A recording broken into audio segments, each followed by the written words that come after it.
Hello friends, for today's video I want to go through a list of some anticipated fantasy releases for the month of April. As always, I'll go in order of projected release date, and I will have all relevant information in the description bar down below in case you'd like to reference back to it, or if you're interested in checking out these books for yourselves, there will be pre-order links there as well. Jumping into it, the first 3 books that I want to mention today all happen to be sequels, so I of course can't go as in-depth with their synopses, but I at least wanted to mention them and give you the heads up in case you weren't aware that these are going to be coming out so soon. The first 2 are projected for April 1st. One of them would be Fallen Gods Book 3. The title of this one is Faithbreaker. We also finally are getting our second installment in the Shadow of the Leviathan series by Robert Jackson Bennett. And then scheduled for April 15th, we have the second book, finally. So many of us have been waiting for this one for quite a long time because the release date kept getting pushed back. But we have the Ashfire King, which would be the second book in the Sandsea trilogy, the first book being The Stardust Thief. Just to give a little bit of heads up about the first books in these series, likely you have heard of these at least a little bit here and there,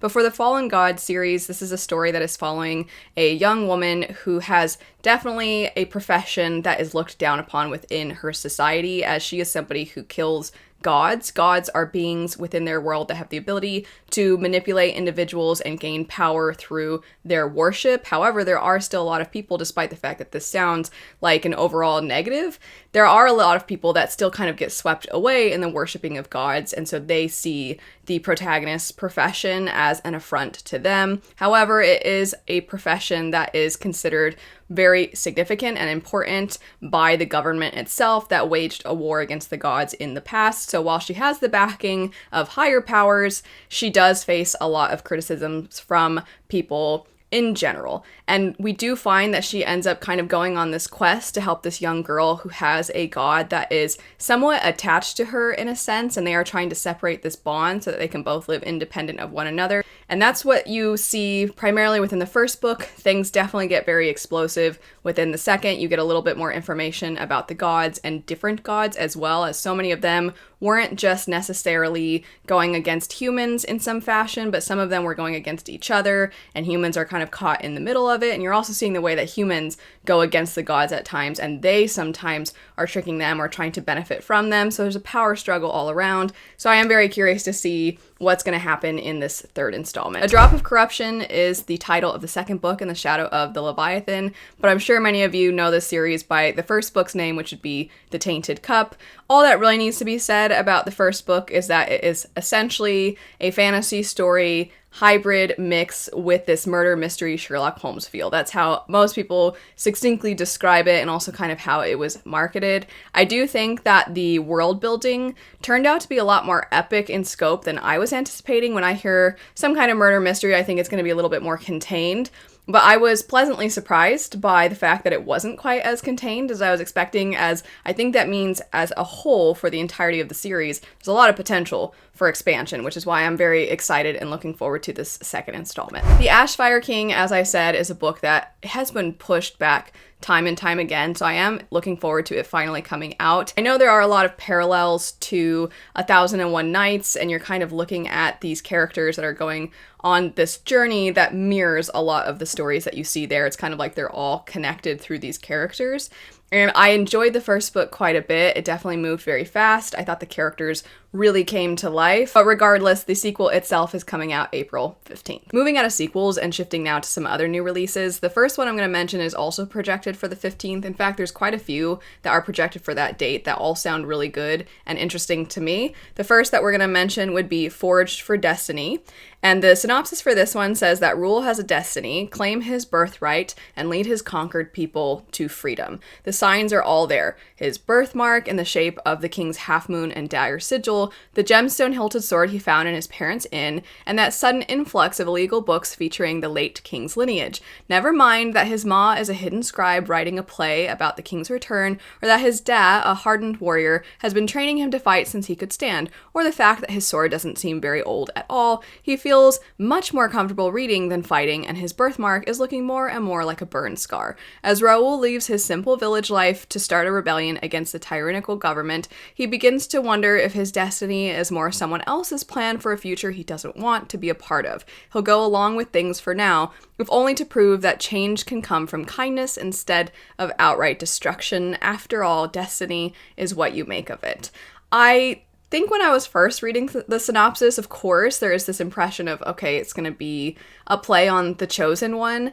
And certainly that does seem to persist throughout the synopsis. But the idea that it's less the reluctant hero, and really truly it feels like it is taking the chosen one and being like, what if they're not chosen at all necessarily from any kind of being that has decided that they're going to be significant and place them on Earth for this mission, but rather maybe people are just using this individual for their own gain, and it's almost a propaganda type of situation. So I do like the idea of that being a play on these familiar tropes in fantasy.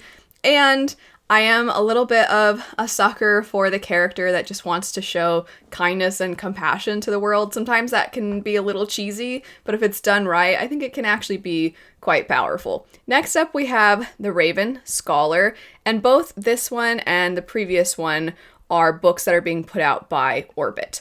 For The Raven Scholar, though, which, as I said, also projected for April 15th, the synopsis starts by saying, from an electrifying new voice in epic fantasy comes a masterfully woven tale of imperial intrigue, cutthroat competition, and one scholar's quest to uncover the truth.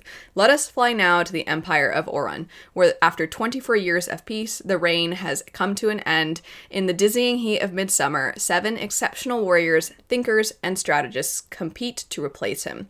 When one of them is murdered, it falls to Nima, the Emperor's brilliant, idiosyncratic high scholar, to find the killer and fight for the throne. Nima believes she is alone, but we are here to help. All she has to do is let us in. If she succeeds, we will win an empire. If she fails, death awaits her, but we won't let that happen. We are the Raven, and we are magnificent. I like the idea that it starts out with a lot of buzzwords that we see all the time in fantasy, where there's a king that has fallen, needs to be replaced, there's this peace that has ended, and there's this instability, all these things, as I said, that we see quite frequently. But then it seems like the focus isn't quite what you think it is, and there's almost like this secret order that is trying to put somebody on the throne, and that you're somewhat seeing things through them, or at least you are in the synopsis. I think that sounds quite interesting. I'm excited about that. Next up, we have a story that is middle grade. It sounds really darling. It says Afia in the Land of Wonders. The description for this one says that Afia has always felt like half of a whole. Her twin sister, Aya, is perfectly happy with fulfilling their family's expectations of them. But Afia dreams of exploring the world beyond her secluded cliffside home of Dafra. She dreams of adventure. When she meets a charming shapeshifter named Bakam, who dazzles her with promises of magical lands called Ishobu, Afia decides to take her destiny into her own hands. Although it will mean leaving everything she has ever known behind, including her beloved sister, she follows him into the forbidden forests surrounding Dafra, from which no one has ever returned. Filled with magical sights, a charismatic queen, and her intriguing court, the land is everything that Afia has ever dreamed of. But soon she discovers that nothing is as it seems, and this fantasy world demands a terrible price. With the help of a mysterious trickster, she must invade the queen's hunters and the lost dreams of the land, who push to pull her deeper into their web. Now, Afia must find the courage to survive while standing on her own, or risking losing herself completely into the wonders. And it does say that this is, and you might have even guessed based off of the synopsis, that it's a little bit of a play reimagining on Alice's Adventures in Wonderland. But it sounds like there's a lot more to it than just the pieces of that story and then inserting a character into that. It really seems like the author is expanding quite a bit, and I think it sounds quite charming. I like picking up middle grade here and there, so that's definitely one I'm going to keep an eye out for. Next up, we have what looks to be a new entry into cozy fantasy, which would be a fellowship of bakers and magic. I already like the title itself, and it says she doesn't need to have magic in order to be magic. In the heat of Adenshire, where elfish enchantments and dwarven delights rule, human baker Arletta Starstone works twice as hard at perfecting her unique blend of baking with apothecary herbs. So, when her orc neighbor and biggest fan secretly enters her creations into the prestigious Langheim baking battle, Arletta faces a dilemma. Being magicless, her participation in the competition could draw more scowls than smiles, and if Arletta wants to prove her talent and establish her culinary reputation, she'll need more than just her pastry craft to sweeten the odds. Though she may not believe in herself, she makes her way to the competition with the help of a very attractive woodland elf and competes. While on a journey of mouth-watering pastries, self-discovery, heartwarming friendships, and potential romance, Arletta will have to decide whether winning the baking battle is the true prize after all, but win or lose, her adventure is only beginning. It sounds quite cute, and it definitely seems like it's gonna make me hungry reading it the whole time. But I am excited because something I think that is very integral to cozy fantasy is establishing a feeling of comfort, even when there are stakes involved that might be dangerous or where you're seeing characters face some kind of loss or something that they have to overcome. I think that what really pulls readers in is that feeling of something familiar, and usually food is a pretty good surefire way to establish that, which is why I think that Travis Baldry's Legends and Lattes has worked for so many people. It's just the smell of coffee and the atmosphere of a cafe and the baked goods, all those things. It seems like this story is going to definitely contain that as well. Moving now to some anticipated releases for April 29th.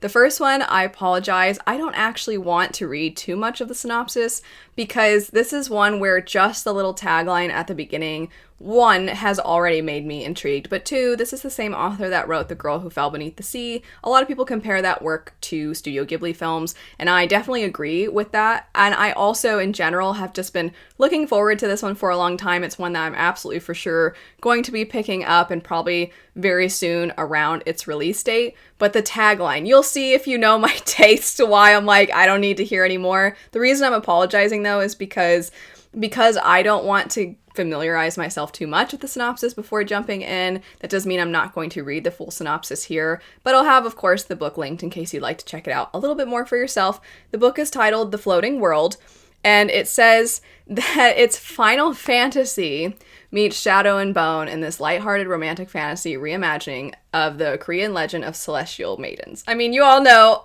it's the Final Fantasy. You just say Final Fantasy and I'm like, oh. So that's pretty much all I need to know that. And as I said, that information in combination with the fact that I have enjoyed this author's work in the past. It does say book 1. That was another thing too, is that The Girl Who Fell Beneath the Sea is a standalone. And I very much enjoyed that. But I liked the world building so much that I was thinking it would be really fun to see this author write a story where they have that very beautiful world building, but maybe in a story that's a little bit less contained and maybe reaches bigger stakes, and you also get to see more of the world just in the very nature of there being multiple installments. So the fact that it says book 1 has me very excited. But let's all be real, it's the Final Fantasy part. It's that for sure. Next up, City of All Seasons. This is one that I think sounds very interesting. Its comp titles, though, don't necessarily sound like my cup of tea, but I'll get into that in just a moment. So it says in the tagline, a vibrant and emotional science fantasy about cousins trapped in mirror worlds, the resplendent and verdant summer city, and the ice-carved wastes of the winter city. Which that is pretty much all I need to know about that you have these two individuals that are family but are separated, and one is stuck in one city, the other in a different one, and they're both very much tied to their seasons. So I'm like, okay, I really think that sounds great. I am intrigued. By the way, the cover design is incredible, and how it matches that concept I think is great. But the part where I'm like, maybe it's not for me, is it says for fans of Every Hearted Doorway, and this is how you lose the Time War. That definitely is going to immediately be very appealing to a lot of readers. I have not read This Is How You Lose the Time War, only because there's something about the time travel, they just keep missing each other sort of setup that doesn't sound like something I would like, but maybe I need to give it a go. Sometimes picking up stuff that I don't think I'm gonna like turns out to surprise me and I end up loving the work, so I maybe just have to disregard that idea and give this a try. And then for fans of Every Hearted Doorway, I tried Every Hearted Doorway years ago, and maybe this is another one that I need to give another go, but at the moment, it's not one of my favorites, but I could see this really easily being comp titles that sound very much like something a lot of other people would enjoy. That's it for some anticipated releases for April. Feel free to mention any others that I didn't mention here. As I said before, I'll have relevant information in the description bar down below. Thanks so much for watching though. I hope you have a great rest of your day, and I'll see you later.